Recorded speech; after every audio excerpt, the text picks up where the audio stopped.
What's a school musical without a crowd to perform in front of? Canterbury High School students, they didn't want to find that out, so tonight on Kids Who Care, Fox 55's Drew Fry explains how theater students found a creative way to bring the stage to the audience.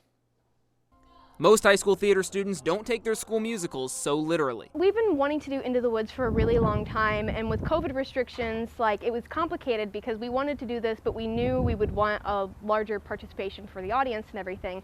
And we thought, well, what better way to do it than actually do it in the woods? Elizabeth Clark played the baker's wife in last weekend's performances. She says performing outdoors adds a sense of authenticity to the show. It's more immersive, which is really interesting and kind of puts you more into the character because you feel like you're in the atmosphere. Canterbury students performed 2 shows indoors last fall, but they wanted to push this musical into the spring so they could potentially draw in large audiences once again. This show in particular has a really great moral message, and so I think wanting to share that with as much people as possible is important to a lot of us, and our sense of community and the effort that went into this. Take care of him when he's older. Quinn Salick knows as well as anyone the challenges that went into performing outside. The offstage crew designed the set, managed the sound system, and even supplied the system with power. Everybody was committed to this musical, so everybody was pitching in and trying to figure out, okay, if we're seeing these problems, what are we going to do to fix them?